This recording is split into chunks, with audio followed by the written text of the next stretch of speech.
Hello friends, आज की class में हम सीखेंगे यूजेस ऑफ डू।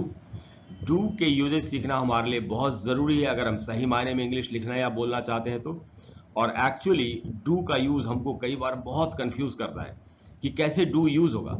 तो आज की क्लास में दोस्तों इसको डिटेल में सीखते हैं। मुझे पूरी उम्मीद है कि आज की क्लास के बाद आपको डू के को कैसे यूज़ करें सेंटेंस में, इसको समझने में ज़रा से भी दिक्कत नहीं होगी। देखिए, सबसे पहली बात जो हमको डू के बारे में सीखनी चाहिए वो ये कि डू के प्रेजेंट टेंस में यानी प्रेजेंट फॉर्म में दो फॉर्म्स होते हैं, दो रूप होते हैं, डू एंड डज। और पास्ट टेंस में इसका रूप होता है डिड। तो पहले तो यही बात हमको क्लियर करनी चाहिए कि प्रेजेंट टेंस में इसको डू और डज के रूप में, दोनों के रूप में इस्तेमाल कर सकते हैं। पास्ट टेंस में हमको इसको डिड के रूप में इस्तेमाल करना है। अब मैं आपको इसका पहला जो मेन यूज है वो बताता हूं। देखिए, डू को आप मेन वर्ब की तरह भी यूज कर सकते हैं और हेल्पिंग वर्ब की तरह भी यूज कर सकते हैं। तो कैसे ये यूज होगा? पहला जो यूज है वह साफ साफ यहां लिखा हुआ है कि do as main verb in the affirmative sentences. देखिए, आप यहां देख रहे हैं लिखा हुआ है do as main verb in affirmative sentences. Affirmative sentence क्या होता है? जो हाँ वाला सेंटेंस हो, सकारात्मक, जिससे हाँ का पता चलता हो। जैसे कोई कहे मेरा नाम राहुल है, माई नेम इज राहुल, तो ये एक अफर्मेटिव सेंटेंस है। लेकिन अगर कोई कहे my name is not Rahul, तो ये एक नेगेटिव सेंटेंस है। तो अफर्मेटिव सेंटेंसेस में डू को मेन वर्ब की तरह आप इस्तेमाल कर सकते हैं, इसके सारे फॉर्म्स में, डू, डज या डिड, तीनों रूप में। और एक बात जो बहुत इंपॉर्टेंट है और जो हमको याद रखनी चाहिए वो ये, जो यहाँ ब्रैकेट में लिखी है कि do is the only verb in the sentence. तो जब आप अफर्मेटिव सेंटेंस में डू को डू, डज या डिड के रूप में इस्तेमाल करेंगे मेन वर्ब की तरह, तब सेंटेंस में यही एकमात्र वर्ब होगा। डू, डज या डिड के अलावा और कोई भी दूसरा सेंटेंस में वर्ब नहीं होना चाहिए। तो देखते हैं कि कैसे सेंटेंस में यूज होगा। जैसे पहला एग्जांपल, एग्जांपल नंबर 1, किसी काम के बारे में कोई बता रहा है कि I do it every day, कि मैं तो इस काम को रोज करता हूं, डेली करता हूं। तो आप देख रहे हैं यहां पर सिर्फ डू ही एकमात्र वर्ब है इस सेंटेंस में और कोई भी दूसरा वर्ब नहीं है।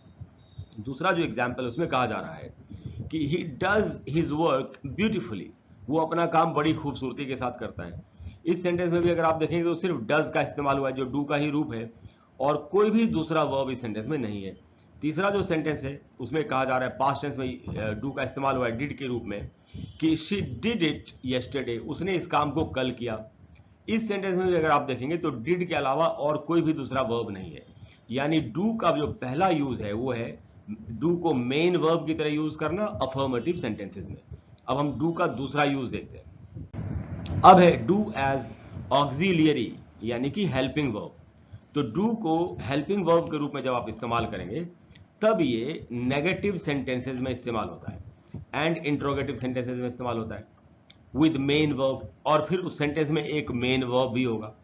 तो जब अगर हम डू को डू, डज या डिड के रूप में हेल्पिंग वर्ब की तरह इस्तेमाल कर रहे हैं तो ऑब्वियसली वहां पर एक मेन वर्ब भी होगा। देखते हैं कुछ एक एग्जांपल्स। जैसे पहला एग्जांपल है, कोई बता रहा है कि I do not like such weather, मुझे इस तरह का मौसम पसंद नहीं है। अगर आप इसमें देखेंगे तो इसमें डू का इस्तेमाल हेल्पिंग वर्ब की तरह हुआ और लाइक जो है वही मेन वर्ब है।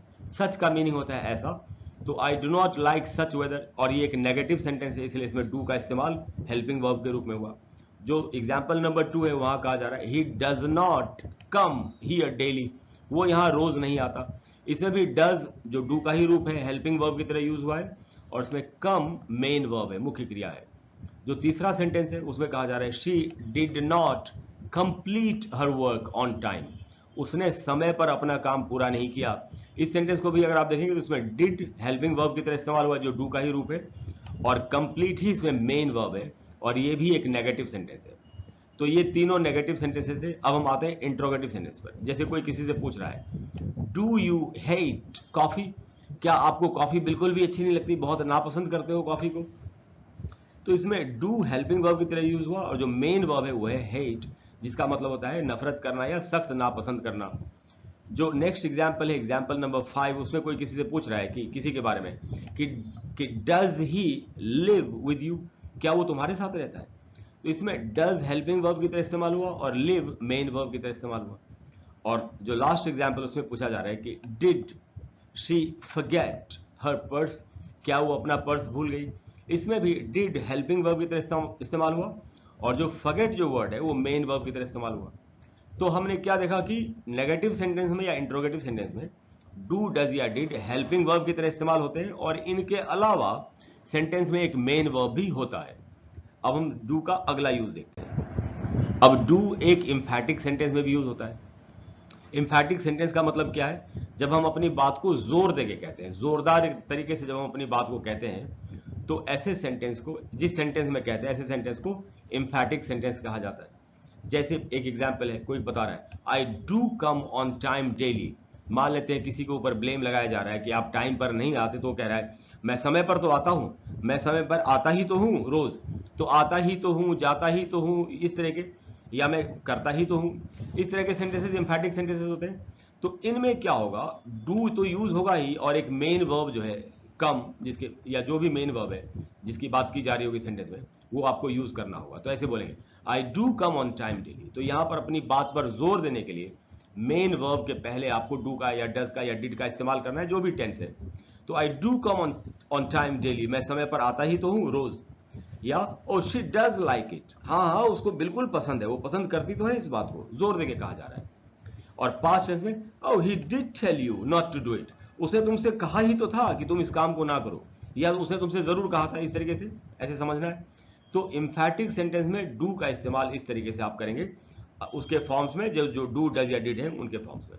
तो दोस्तों मुझे पूरी उम्मीद है कि आप समझ गए कि डू, डज और डिड को कैसे इस्तेमाल करना है, मेन वर्ब के रूप में, हेल्पिंग वर्ब के रूप में और इम्फैटिक सेंटेंस में। यही डू के सारे यूजेज हैं। आप सभी जानते हैं मेरे चैनल का नाम है learn English online with Krishna.